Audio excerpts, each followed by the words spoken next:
कि 7वीं की सुरभि नामक किताब, कक्षा 7वीं की छत्तीसगढ़ जो शैक्षणिक अनुसंधान परिषद छत्तीसगढ़ रायपुर, जिसकी सुरभि नामक के पुस्तक में 8 पाठ की जो 8 पाठ में भोरमदेव गद्दम पाठ, इस किताब का उन्होंने जिक्र किया। क्योंकि उस समय जब भोरमदेव की बोर्ड को उखाड़ के हटा दिया गया है ऐसे कह के, और बात आया और मैं जाके वहाँ जाके अवलोकन किया, तो उस समय मैंने उसके संबंध में कुछ बोल दिया था कि भाई वहाँ हटाया नहीं गया है, उस बोर्ड को वहाँ यथावत रखा गया है। तो उसी को उन्होंने तंज कसते हुए एक बहुत बड़ी बात की, जिससे हम अनभिज्ञ थे, अपचित थे। उन्होंने एक अष्टम पाठ में भोरमदेव, ये भोरमदेव नाम का एक पाठ है, कक्षा 7वीं के सुरभि नामक किताब में जो छत्तीसगढ़ शिक्षा विभाग के द्वारा पढ़ाया जा रहा है, जिसमें ये कहा गया है, जिसका जो हमारे पास वो गाइड है, जिसमें हिंदी, क्योंकि हम संस्कृत के तो उतना जानकार नहीं है, इसलिए इसमें ये कहा गया है कि छत्तीसगढ़ के कई प्राचीन मंदिर व ऐतिहासिक स्थल आज भी हमारे छत्तीसगढ़ की समृद्ध गौरवशाली परंपरा की याद दिलाते हैं। इनमें से एक स्थान भोरमदेव या कवर्धा से 16 किलोमीटर दूर सतपुड़ा और विंध्याचल पर्वत के मध्य स्थित है। इस मंदिर की विशेषताओं के कारण ही इसे छत्तीसगढ़ की खजुराहो कहा जाता है। भोरमदेव का मंदिर केवल छत्तीसगढ़ का वरन संपूर्ण देश में ऐतिहासिक, पुरातात्विक और आध्यात्मिक धार्मिक दृष्टि से महत्वपूर्ण स्थान है। वस्तुतः लोग भोरमदेव को गौड़ जातियों का आराध्य देव मानते हैं, इसी कारण इस मंदिर का नाम भोरमदेव पड़ा। ठीक, ये तो सही है, लेकिन इसके बाद जो हवाला दिया गया है, इसमें ये कहा गया है कि इतिहासकार सर अलेक्जेंडर कनिंघम महोदय के अनुसार यह मंदिर विष्णु मंदिर था। कालांतर में गौड़ शासकों ने पूर्व स्थापित लक्ष्मी नारायण की प्रतिमा के स्थान पर शिवलिंग स्थापित किए। मंदिर में उकेरे गए लेख और वास्तुकलाओं को देखें तो यह मंदिर 11वीं सदी की बनी लगती है। इस प्रकार से उन्होंने यह कहा गया, नागर शैली में निर्मित पूर्व दिशा की ओर एक प्रवेश द्वार, इस मंदिर में 3 द्वार दरवाजे हैं। भोरमदेव मंदिर का निर्माण उड़ीसा के खजुराहो के कोणार्क में स्थित सूर्य मंदिर के वास्तुकला का प्रतिरूप नकल प्रतीत होता है। 5 मुख वाले नाग नृत्य करते गणपति मंदिर के गर्भगृह में गरुड़ पर विराजमान भगवान विष्णु की प्रतिमा, 5 मुख वाले नाग नृत्य करते गणपति जी और अष्टभुजी प्रतिमा है। गर्भगृह में शिवलिंग विशेष रूप से स्थापित है। ये क्यों दिया है, इसका बताने का तात्पर्य है। उसके बाद मैं फिर इतिहास का जो हिस्टोरिकल बुक था, मेरे पास किताब थे जो 1990 में प्रकाशित हुआ। इसका प्रथम जो भोरमदेव क्षेत्र पश्चिम दक्षिण कौशल की कला लेखक हैं श्री सीताराम शर्मा जी, इसका बुक देखा तो इसमें भी यही मत कई ऐसे इतिहासकारों के द्वारा दिया गया है।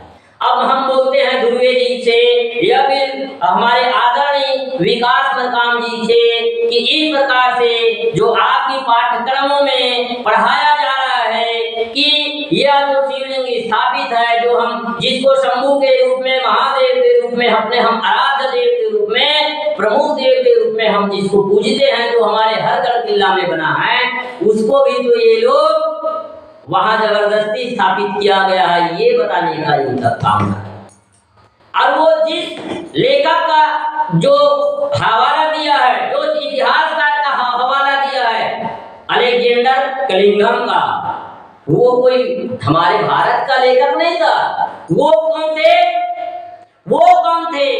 वो जापान का लेखक थे, और वो भी ब्रिटिश का इंजीनियर का हेड था। उन्होंने ये लिखा। अब जब हम इसी बात को हम कहते हैं इसी लेखकों का हवाला हम देते हैं, जैसे इतिहास का पिता Herodotus, Velleius Paterculus, Polydore Vergil, George Bates, Gauri Shankar, Harichand Ojha, Ram Bharosa Agrawal जी, राम शरण शर्मा जी, सीताराम शर्मा जी, दामोदर, धर्मानंद कोसंबी जी, काशी प्रसाद जायसवाल जी। इस प्रकार से इतिहासकारों की जब हम बात करें, वो अलेक्जेंडर कलिंगम का हवाला देते हुए उन्होंने ये कहा, और हम इसी लेखक, इसी इतिहासकारों का हवाला देते हुए हम बोले तो लेखक जो है गलत है। वो लेखक विदेशी है, अंग्रेज थे, उन्होंने हमको बांटने के लिए जनगणना किया, हमको तोड़ने के लिए उन्होंने इतिहास लिखा, ये बोलते हैं अपने फायदा के लिए। इसी लेखक को आप सही मानते हैं, और जब हम बोले तो इसी लेखक का लेखन, इसी लेखक का मत गलत हो जाता है। इस प्रकार से दोहरी नीति का उपयोग हमारे साथ ना करें। रही बात हिंदू की, तो हम कब कहे हैं कि हम हिंदू से अलग हैं। सनातन और पुरातन की व्यवस्था एक थी, दोनों में बहुत वर्षों से कई इतिहासकार जी हड़प्पा सभ्यता की उन्होंने शिवलिंग खुदाई में निकला है, बोले हैं ना, उस हड़प्पा और मोहनजोदड़ो सभ्यता को उत्खनन करने वाला लेखक भी अंग्रेजी से न था। आप ये भी तो बोलिए, ये भी तो बोलिए। और आज इस बात को आप बोल रहे हैं कि आप ये सोचिए कि हम हिंदू क्यों नहीं है।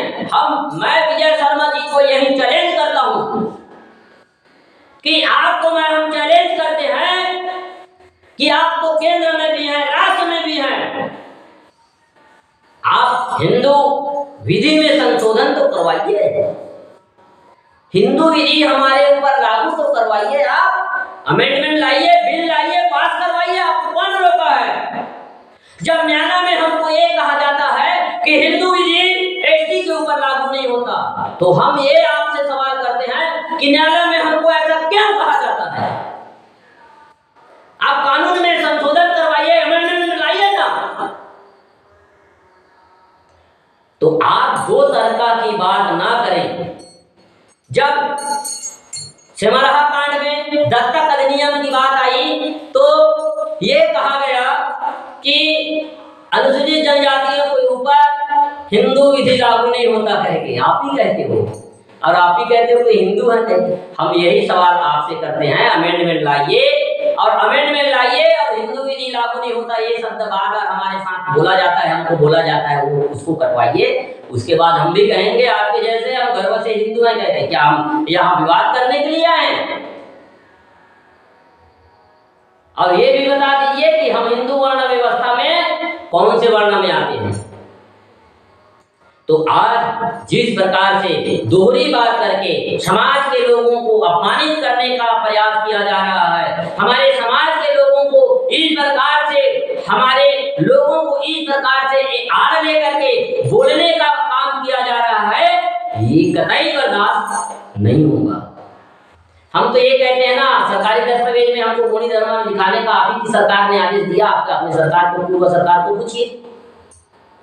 न्यायालय में हमको हिंदी विधि लागू नहीं होता कहते, तो उसमें भी आप संशोधन करवा लीजिए। आपको रोका कौन है? संशोधन करवाइए और कहवाइए। मरकाम जी बैठे हैं वहां, मरकाम जी को करवाइए ना, लाए ना अमेंडमेंट, और बोले कि एसटी भी वर्ण व्यवस्था के ये वर्ण में आते हैं और ये वर्ण में आते हैं, चाहे क्षत्रिय हो, वैश्य हो, ब्राह्मण हो, शूद्र हो, ये वर्ण में आते हैं और इनके ऊपर भी हिंदी विधि लागू होगा। आप ये क्यों नहीं कहते? लाइए अमेंडमेंट, और जिस दिन आप अमेंडमेंट लेके आके आइए, जिस दिन आप वो विधानसभा और संसद से पास करवा के आएंगे, न्यायालय में लागू करवाएंगे, उस दिन हम भी कहेंगे गर्व से हिंदू है कहेंगे। तो इस प्रकार से एक तो आप न्यायालय में इस प्रकार से न्यायालयिक विधि में प्रक्रिया में हमको इस प्रकार से कहा जाता है, और व्यवहारिक में आप हमको हिंदू हिंदू चिल्लाते हो, तो हम क्या हैं? आप हमारी आइडेंटिटी क्लियर करवा दीजिए, बस इतना निवेदन है आपसे। हम जिस आदि शक्ति और आदिदेव महादेव और मूलाधारी के उपासक थे और हैं और रहेंगे।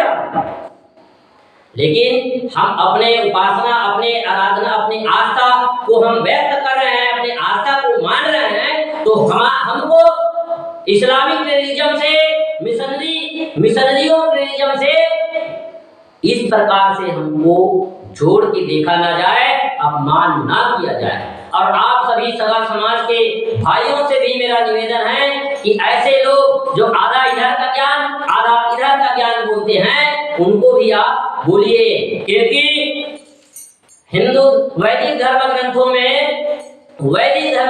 में हमारा स्थान कहाँ है ये भी क्लियर कीजिए। गोत्र जिस प्रकार से उन्होंने कहा, मरकाम का ऐसा है, नेताम का ऐसा है, धुर्वे का ऐसा है, मराठी का ऐसा है, कुरेटी का ऐसा है, इस प्रकार से उन्होंने अपने वक्तव्य में उल्लेख किया, जिक्र किया, तो वो सब गोत्रज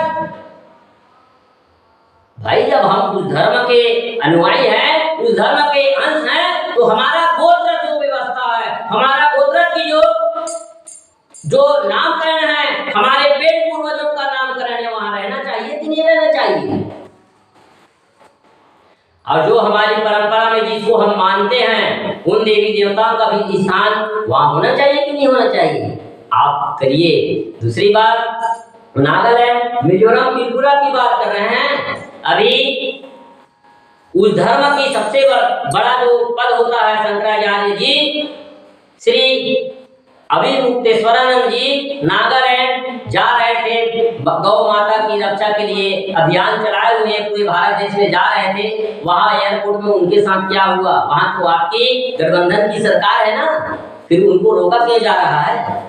ये भी तो आप देखिए। इस प्रकार से एक राज्य में कुछ अलग बोलोगे, एक राज्य में कुछ अलग बोलोगे, इस प्रकार से राजनीति करण को धर्म से अलग कीजिए, आस्था से अलग कीजिए। हम आपसे यही निवेदन करते हैं। इस प्रकार से उकसाने का काम, इस प्रकार से भड़काने का, अपमानित करने का काम न करें। और अपनी, ठीक है, आप हिंदू व्यवस्था के, वो आपको हिंदू सम्राट, हृदय सम्राट कहते हैं, हम कब अपमान किए? हम तो कभी नहीं किए ना कि आप हिंदू नहीं हो कह के। हम ये भी नहीं कहें कि विकास मरकाम हिंदू नहीं है कह के। हम तो ये कहते हैं कि हम हिंदू नहीं है कह के। और हम क्यों कहते हैं ये भी मैं आपको इस वीडियो के माध्यम से बता दिया हूँ। आप लाइए अमेंडमेंट, उस दिन हम गर्व से कहेंगे हम हिंदू हैं, उस दिन हम कहेंगे ना। तो आज हमको जगह दीजिए, उसमें, उस व्यवस्था में हमको जगह दीजिए, हमको अपना अंश मानिए, पूरे व्यवहारिक रूप से भी और दस्तावेज रूप से भी, तब हम वह स्वीकार होगा। अन्यथा आज एक लिंगो खड़ा है, कल और कई, अभी तो कई जने हमारे समाज में आंदोलित है, हमारे समाज से अपनी पहचान के लिए संघर्ष है। इस प्रकार से अपमानित करने का काम न करें। आपकी जो हमारे बड़े भाई बैठे हैं, छोटे भाई आप हो, वो बड़े भाई से भी निवेदन है, ये सब चीज में आप चुप्पी न साधिए। आपका जो भी कुछ भी हो रहा है, आप सबका है, और आप जिस कोटा से गए हो वह एसटी कोटा है। इसी पर छीन के लेंगे अपना हक।